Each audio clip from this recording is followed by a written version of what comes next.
everybody. Welcome back to another episode of Throwback Thursday. Today we're going back to 1992 and we're opening a box of 1992 Pinnacle.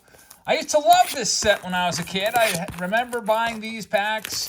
Had a lot of 92 Pinnacle. It was kind of like I guess more like a little bit of a higher end product. These packs were $2 a piece back then, which was a lot more than the base packs. I think were like 69 cents or so in 92 or something like that. Somewhere in there, less than $1, but these were higher end. You can see Ruben Sierra is the cover boy of this box. This is a quote-unquote hobby box with 16 cards per pack, 36 packs. You can see that Ryan Sandberg gets the cover spot of those packs. Actually, it's going to be a different player. There's Will Clark. So we're going to open these up and see what we can find in this premier edition of 1992 Pinnacle. Just kind of like a nostalgic trip down memory lane for those of you that collected cards like myself in the early 90s. So here is the pack, and let's go ahead and get into it. You'll remember this had those black borders the whole way around, and there are some insert sets as well that we can look for also. There's Bernard Gilkey leading things off. We got Greg Vaughn in there, Dave Stieb,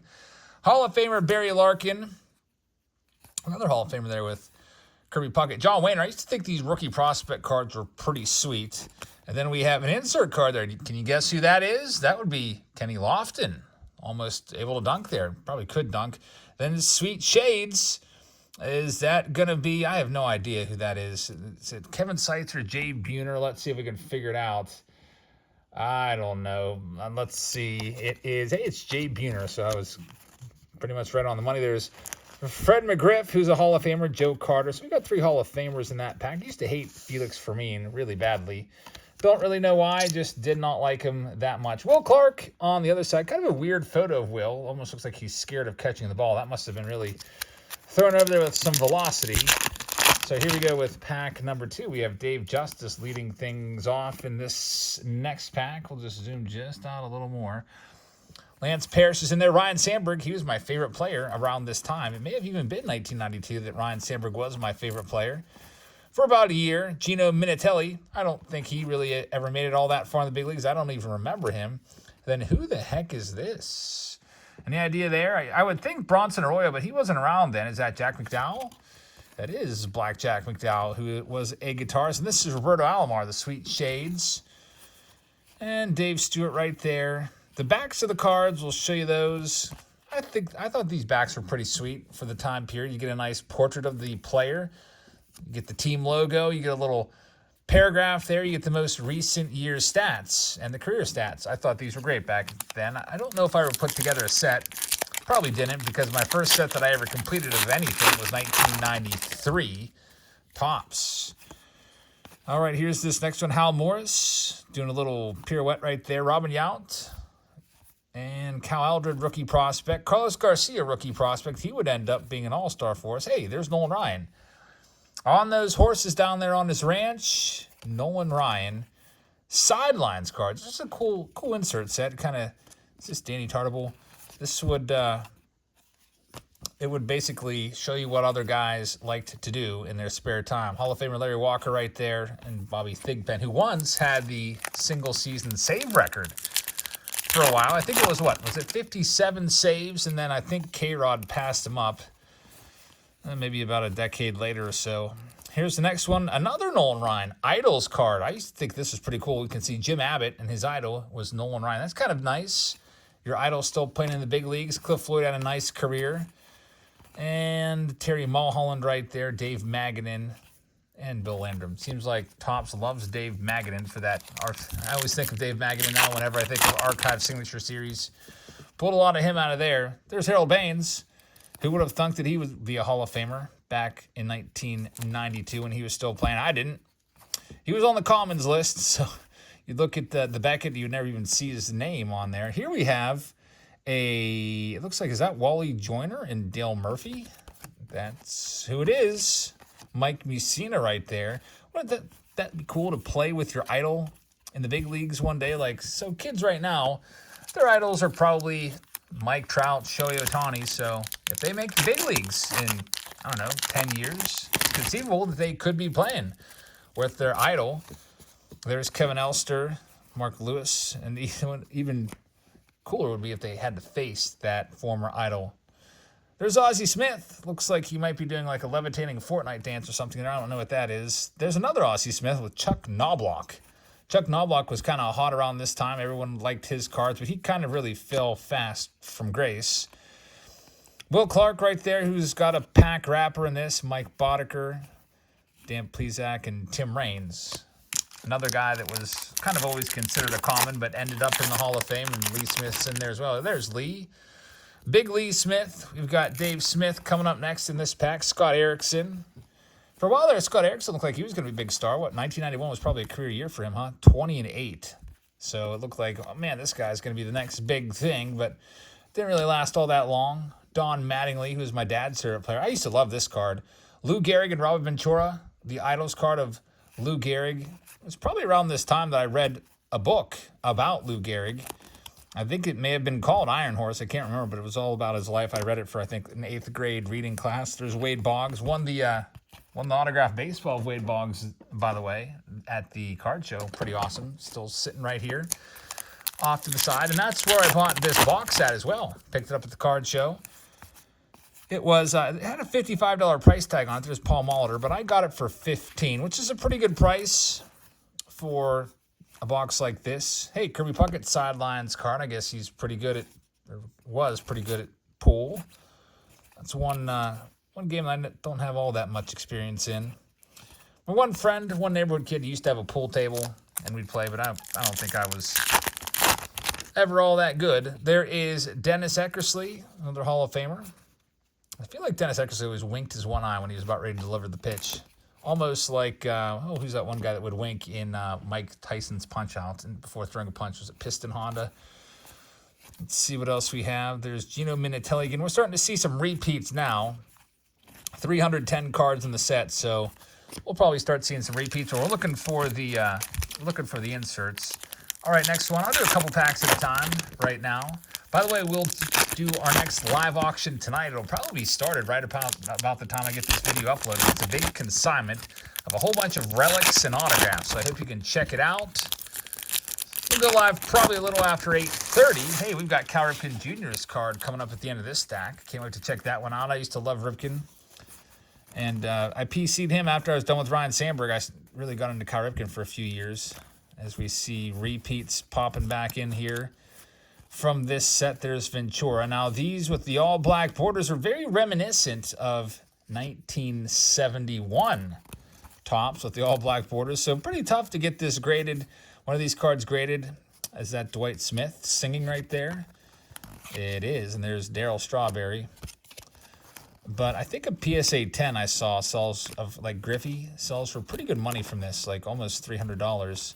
Just because the pop counts of any card you pull out of this is going to be kind of tough to get a PSA 10. There's Nolan Ryan, arguably the best base veteran in the set. Mark Wohlers right there, rookie prospect. Jeff Bagwell, second-year card. Tom Glavine, Hall of Famer. And who is this? Sidelines bowler. Is that Wally Joyner? It's John Burkett. All right, so John Burkett. Then I think we got Chuck Knobloch right there. Luis Mercedes. Juan Guzman had a couple good seasons as well. Mike Harkey.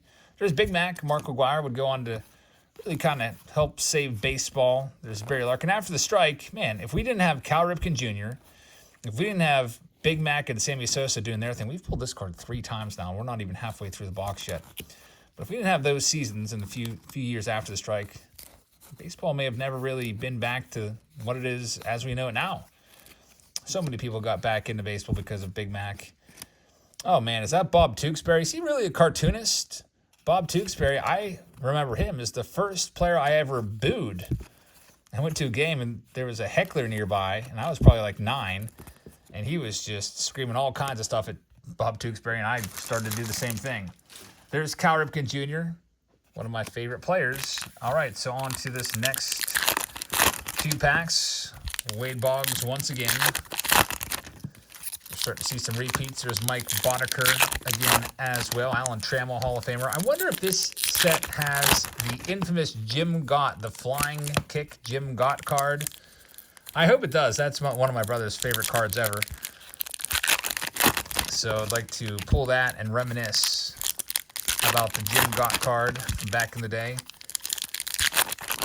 All right, so we'll see what we have in this next bunch of packs. We got Steve Owen in there, who tragically passed away in a boating accident, which may have been, was it spring training of 92, I think? So maybe right when these came out, or 93. There's all right, I have no idea who this is. They're riding a bike. Can't really see the face at all. So that's, hey, Robin Yount? Man, that's a little dangerous there, Robin Yount, doing the motocross. You would not be allowed to do that nowadays. Just ask Fernando Tatis Jr. Tatis, if you remember, was in a motorcycle accident. There's Jose Leamed. Phil Plantier, everybody was all about Phil Plantier around this time. He was a big power-hitting prospect. Ozzie Smith and Chuck Knobloch, once again, as we're seeing some repeats. Eric Harris, former Rookie of the Year. There's Randy Tomlin. We liked him a lot in Pittsburgh. Came up, looked like a very promising rookie, but would end up being pretty average. Nothing too special. Earl Hershiser right there. Getting a little bit of stickiness here now in some of these cards.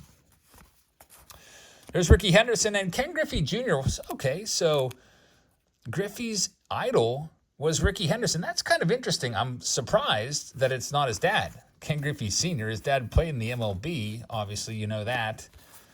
Interesting stuff right there. Ricky Henderson and Ken Griffey Jr. We've got a Sweet Shades card here. Is that Bobby Bowe? It is the $1 Million Man. Every July 1st, Bobby Bowe gets $1 million from the Mets. And there's John Smoltz. I think he was owed a couple million, maybe like $3-4 million or something like that, and he deferred it for like 20 years or something like that. And he's going to turn that $4 million into about $30 million. Mets pay him every single year on Bobby Bowe Day. It's always funny. So he's still relevant. He's always talked about during that time as still on the Mets payroll. There's Don Mattingly once again, George Bell. And we've got, there's Jim Gott. I'm still looking for the Jim Gott karate card. I can't remember if it's in this one. There's Tukes once again. That is pretty impressive artwork. What if did he really just sit around at his locker and just draw caricatures of his teammates? That's, I guess that's one way to pass the time. Players do different things to pass the time. Some of them, I guess a lot of them play video games. There's that card again of Lou Gehrig and Rob Ventura. Here we go with this next one. Next stack of packs here from 1992 Pinnacle. Tomorrow we'll have a face-off Friday. I'm trying to decide which boxes I should put into the mix. I'm thinking about maybe Bowman Chrome. I just got a whole case of the Bowman Chrome Megas. Maybe face those off against a Bowman Chrome Hobby or Bowman Chrome HTA. Pro Debut just came out. I'll have to see if I have it. I do have some 2022 Pro Debut laying around, some jumbos of that. We could face those off. So, I don't know. We'll see. We already did the Update Series jumbos against the Series 2, against the Series 1 from 2023 last week. As we go through the rest of these, seeing some repeats now. Dave Henderson, Delano DeShields, who was a pretty top prospect. Speaking of top prospects, Ben McDonald, everybody was all about him. Then he came up and just was really kind of just average. An average pitcher. There's, Wade Boggs and George Brett. That's interesting. Both in the Hall of Fame. They weren't all that far apart. George Brett rookies was 75. Wade Boggs was 83. So they're only really just about 7 years apart. That's kind of interesting. They're so close. I guess, I don't know, maybe George Brett was Wade Boggs' idol when he was like a teenager or something. Danny Tartable once again. Gary Sheffield right there. Mike Schooler. There's Smoltzy, John Smoltz. Kevin Moss, all the rage in 1990. Roger Clemens there as well. There's Travis Fryman, Benito Santiago, former Rookie of the Year, and there's a former MVP. Terry Pendleton won the MVP award in 1991. I thought undeservedly. 319 average, 22 home runs. Bonds definitely, I felt, had him beat. There's that Dwight Smith, once again, Spiko. And there's no autographs to look out for in this. No super rare inserts that are tougher to find. It's mostly just going after, your Hall of Famers. And there's a Jim Thome rookie prospect card. A lot of people consider that to be a rookie card back then. But really, his rookie card is 1991 Bowman. That's the true rookie for Thome and all those other guys like Mike Mussina and Jeff Bagwell, Yvonne Rodriguez, Chipper Jones, 91. Bowman and 91 tops also for Chipper. I guess that 91 Bowman set is sweet. 5 Hall of Fame rookies in there. Used to be able to get those boxes for pretty cheap. We're talking like $15, $10, $15 a box. They're a bit more than that now. Here's our last stack of packs for the day. We'll see if we can get any more decent Hall of Fame players in here, or inserts that we haven't seen yet already. And again, we'll be live tonight with a big consignment. I've got thousands of relics in the autos. I don't know if I'll get through all of them tonight. We also have some binders to do tonight, so check it all out. We'll be live until maybe about 11 o'clock or so, and then we might continue the auction on Sunday if I don't get through everything tonight. All right, so there's Nolan Ryan. We've got Jeff Bagwell. Kind of interesting that some of these cards are a little sticky, whereas I feel like the first few packs weren't. We've seen this card 3 times now. We just got so many repeats. Second Jim Thome. There's another Big Mac right there. Yvonne Calderon. Orlando Merced. I used to like that card. First time seeing that one today. Merced was my favorite player on the Pirates for a while. Mostly after Van Slyke left. Van Slyke left, what was it, after the 93 season. Manny Ramirez. I like that one a lot. First round draft pick, Manny right there. That's a sweet card. Put that one off to the side. And we'll see what else we can find in this little stack of cards. We also have that little stack of cards there. I hate that little pop sound. You know that they're sticking if there's that pop sound. There's Doug Drabeck, former Cy Young Award winner. Big Hurt. First time seeing Frank Thomas. Very nice. He was the #1 card in the set. Usually sets would reserve that #1 card designation for a top player, and they still do that, which is pretty cool. I used to like how Topps, there's Yvonne Rodriguez, Topps would give every 100th card to a really top name as well. There's Andy Van Slyke. So like card like 100 would go to like a player like Ken Griffey Jr. or Barry Bonds or somebody like that. That's a terrible picture of Todd Stottlemyre right there. It's kind of like looking like, I don't know, just goofy picture. Mike Sharperson. We'll see if there's anything else in here of note. Ruben Sierra, who's the cover boy of the wax box. And we've got just this last stack here before we say goodbye and get ready for our auction. Eric Karros. There's that Lou Gehrig card for the 3rd time. Bud Black is in there. Andre Dawson as well. Lenny Harris. Chris Hoyles, power hitting catcher there. Oh, there's our motocross card again. Hey, we've got a Team Pinnacle. I guess this is going to be one of the more rare cards that you can find. Our first time finding this one, Yvonne Rodriguez, along with Benito Santiago. You know what? I don't know if I ever even pulled any of these. So I'm going to have to do some research and see exactly how rare this is. So Yvonne Rodriguez, Team Pinnacle. And they have this little like blurry thing here. I guess, I don't know, ever do those like magic eyes when you were a kid? Like you could like stare at that and it was supposed to say something. Never worked for me. I could never get that to show me an image. I don't know what I was doing wrong. I tried to make my eyes blurry and everything else, but never could get it to go. That's a great card right there. That's the best card of the box. I'm going to have to look that one up and see what it goes for. Unfortunately, no Jim Gott flying karate card. There's Craig Biggio. Gary DiSarcina is in there. John Wayner, once again, now a Pirates announcer. Steve Avery, as we fight through the stickiness of these cards. There's Fred McGriff. Jack Clark. I can't believe how, like, the one side of the box wasn't sticky at all. There's Jim Thome for the 3rd time. We're not losing any paper loss from anything, though, which is great. Tony Fernandez once more. And we'll wrap this one up with a Sweet Shades card of Chuck Knobloch in the last few cards. Is there going to be anybody good in here? Paul O'Neill probably going to be the best one. Yeah, check that. Larry Walker, Hall of Famer for last. So there you have it, folks. Thank you very much for watching. I hope you guys like this one. Check us out in our live stream auctions tonight. We'll have lots of stuff. Also, the Saturday Showdown Patreon only live stream will be going on Patreon. We're giving away a Aaron Judge painting. So if you'd like to sign up for Patreon, there's a link in the description to do so. Have a great rest of your Thursday, everybody, and I'll see you all on the live stream tonight. Good night, everybody.